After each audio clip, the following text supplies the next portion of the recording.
Hello and welcome to the Business of the Starving Artist with Hayden Woods, episode 9, where we are trying to get you from being a starving artist to at least a surviving artist. As a disclaimer, all of the work I have done has been geared mostly towards musicians and private music teachers, though we can take some of these lessons and apply them to other areas, be it the creative field or self-employment in general. This episode was prompted by what will actually be the next episode, which will be a Reddit roundup of trying to find new topics to discuss just to keep the pipeline moving forward. But in one of those subreddits, I saw a post basically saying it's time to stop over-glorifying what we call the hashtag hustle. What do we mean by the hashtag hustle? Well, in my mind, it has to do with, especially over the last few years, the dramatic rise in social influences and influencers in the space of being self-made. On the one hand, we have to commend the grind that brings someone to that point of being able to be self-sustaining, because that's not an easy feat to do. But we have to keep in mind that a lot of it is not all of it, but a lot of it can be exaggerated for the sake of entertainment, or I guess what we can dub infotainment, because these ideas of like hashtag not financial advice or stuff like that usually still pervades this idea of, hey, this is what I'm doing. You want to be like me, right? And I understand that it's a little hypocritical of me to say something like that and yet be creating this online podcast. So I'm going to do my best to navigate this as cautiously as possible, and kind of see what happens or what comes up that I think of that I'm seeing in myself that needs to be addressed from a business standpoint. Some examples of these influencers is the idea of, and I've been seeing this a lot on like Facebook Reels, where you're just talking about, oh, you can make so much money drop shipping. The problem with a lot of these kinds of posts, not just drop shipping, but with online in general, is that usually for every one person that has made it, there are a handful of others who tried it and it didn't work for them.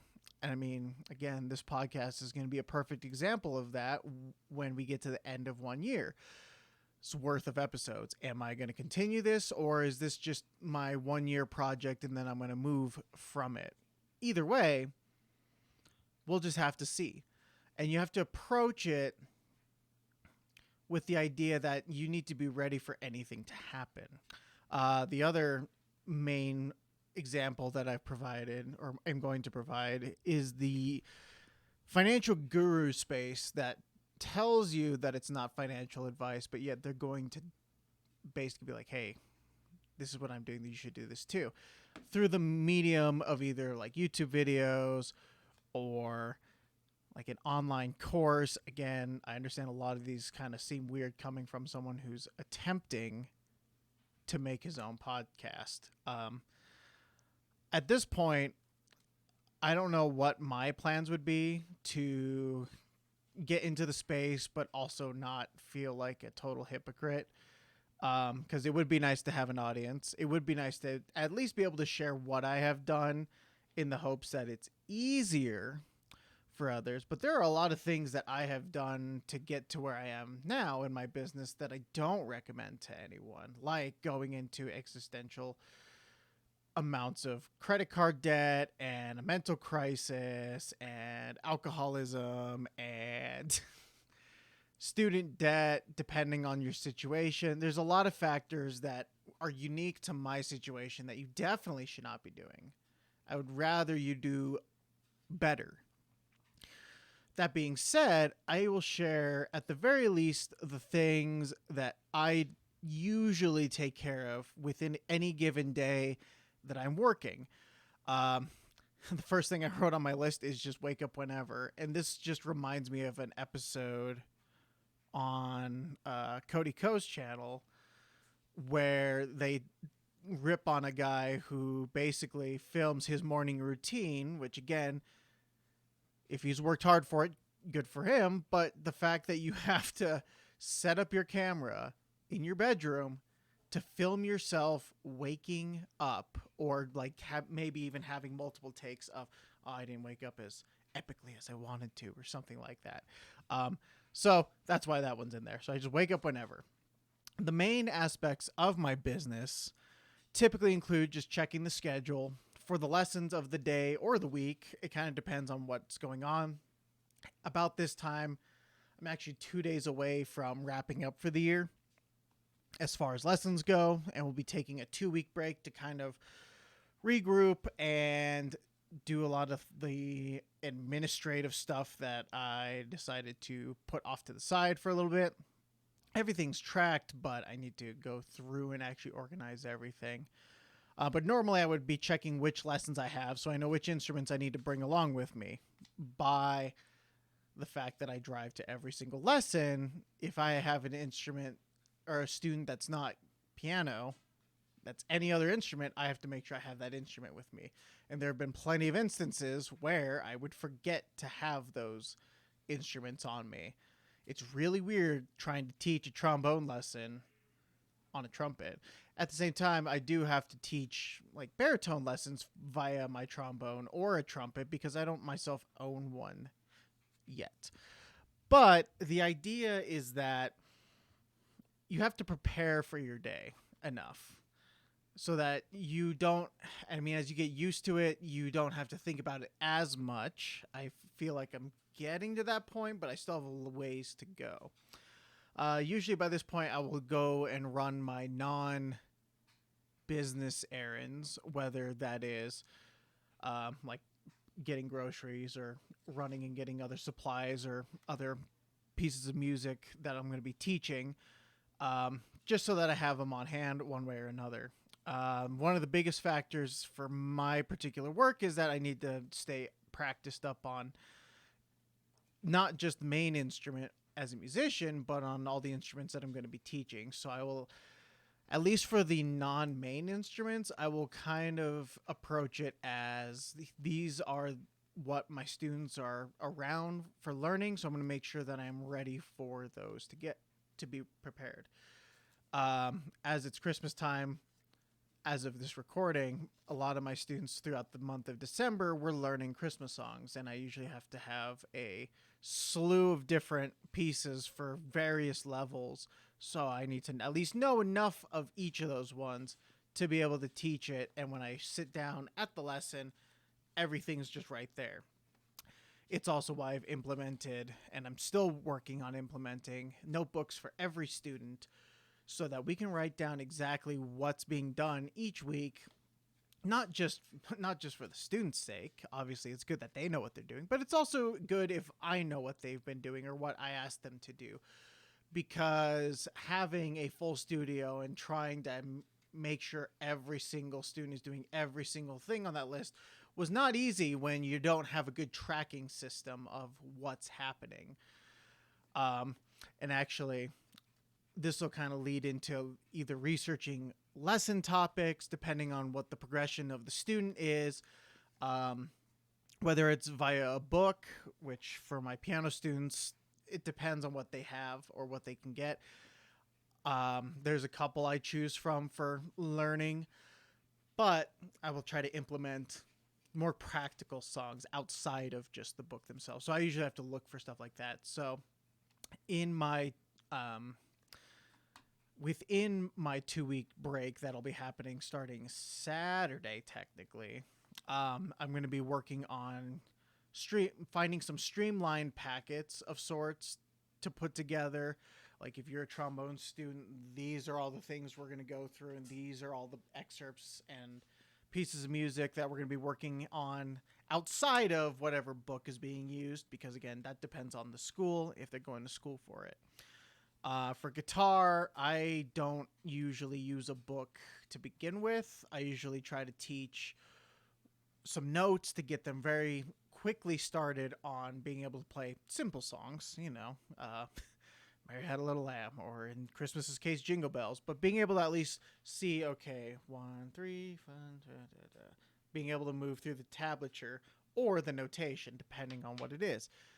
I usually try to have both provided for guitar students because tabs, as nice as they are to get students like going quickly on playing songs, it doesn't really get them going on technique or actually reading or having rhythm and dynamics and all this other stuff that we would normally need for any instrument. So I try to include both. Then the obvious one, actually go teach. Again, it's because I have to drive everywhere. I usually have to plot out and make sure I know which houses I'm going to and in which towns, because I go from my home, which is kind of centered around a bunch of the lessons. So I either go to Bozeman, Montana, or up to Manhattan, or stay in Belgrade. It just depends on where they're located and have to account for that kind of driving. There's a couple days right now where it's a little scattered, and as much as I would like it to be condensed, right now I'm just leaving the schedule as is, and then once there's more time, or if there's students that do leave, I can try to fill the time out with a student that maybe the traveling would be less distance. I can take those distances off on my taxes, obviously. Thinking about at the beginning of next year going over the mileage aspect. Again, mostly just what I have had to do and things that you would need to consider for that if you were to do the same or something similar. And then the last step, it's usually something that always happens at the end of every day when you get home. Sitting there, I was like, what's for dinner? And since I'm the one that usually cooks, I'm the one that usually has to figure out what we're doing for dinner. But of course, some days it's just not going to happen. We just go get sad food somewhere. Outside of all that, then we can think about the non-regular tasks. Again, because I have a 2-week period off, I'm going to be doing a few things, like trying to streamline my beginning methods for a lot of these instruments, at least for what I have and whatever books families decide that they want to use. I'll obviously give recommendations, but I'll usually try to supplement it with my own choosing, or even from the student's own choosing. I'm also thinking of doing a website redesign entirely, because if we go to it, I don't use it as much as I should. And again, with the podcast, it would be good to actually streamline it, but I don't use this latest news thing, so I might get rid of it. I don't use this latest music because I haven't really updated too much since posting these. The gallery's good, but I can probably just put that or keep that up here on its own. The bio needs to be updated. There's also way too many animations on this website, and I think it bogs down the more I have. I actually used to have a pet services page. I think I still have it, but I just need to get rid of these and just consolidate to my one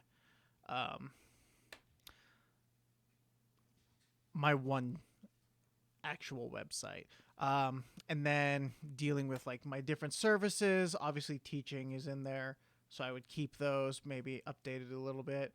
This music theory crash course one can actually go away. I would just kind of include it with the rest of these here. Composing, arranging, performance, we would figure out. I'd keep it there and just kind of give maybe like a base rate. I haven't done guitar repair and maintenance in a long time, and audio-visual recording and editing I don't do as much. Yeah, I would probably still keep it up just because if someone needs it, I can be there. The online courses thing, again, kind of to once again describe what kind of a hypocrite I was. I I still want to try to record this auditions series. Maybe not for the 99 cents, or not 99 cents, $99, excuse me, but at least record a set of videos to kind of help with auditioning for the next things, whether that's high school to college or college to pro, and just kind of go from there. I'm getting rid of this finances scale thing, and I think I might actually replace it with the online lessons if I am able to teach them. And then this donation button was just there to kind of test to make sure that Wix, the website host, actually will let me collect money. And then in the blogs or notes, I'm going to use this as a place to put this podcast and all the other stuff. And then my booking, I just need to update the schedule, and I might actually just put on my Google Drive version, but take out all the names and just say which lessons are booked. So this is kind of a similar thing. Also, there's a lot of things on here that I'm not doing anymore. Like this jazz band one was mostly for a college. The homeschool band project, unfortunately, didn't pan out like I was hoping it would have.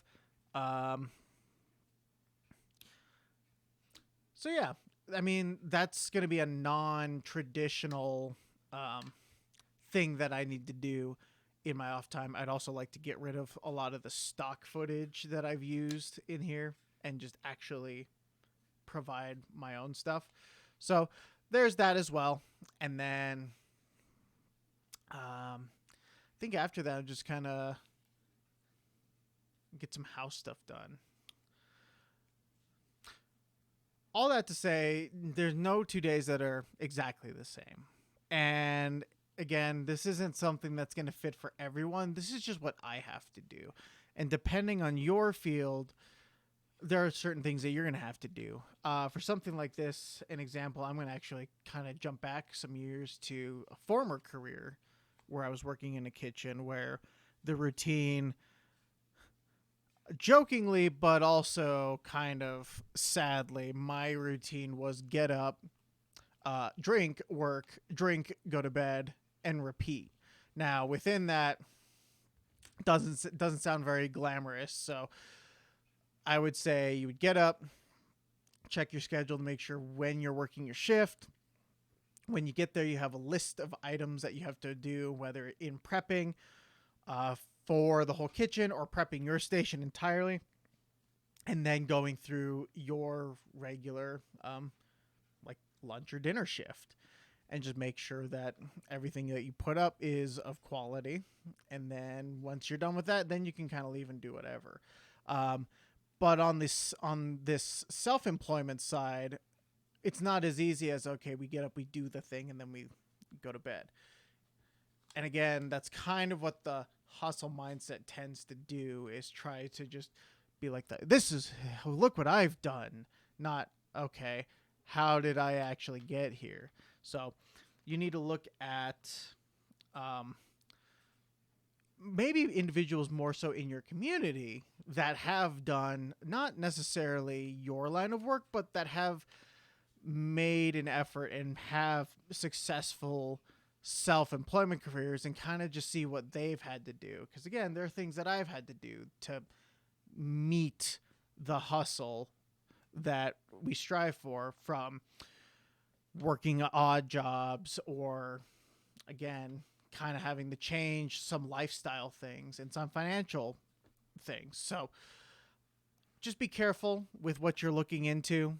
Be careful of what the actual hustle is compared to the glamorized online presence that I'm surely probably going to be hypocrisized on, because I'm right now someone talking to a camera trying to figure this out for himself.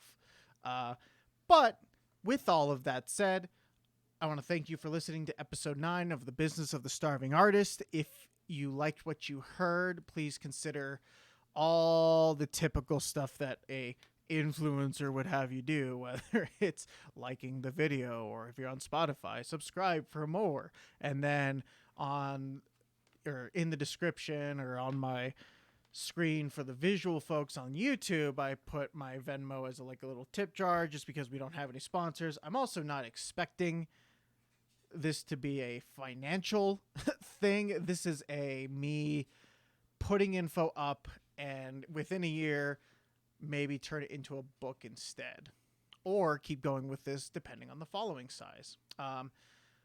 Maybe it turns into we find some guests to talk about what they've done for their self-employment, and we can learn what their hustle is actually like. Because it's not what a lot of us think when we think hustle and self-employment and all that stuff. So that's where we're going to leave it. Thank you so much for listening, and until next time.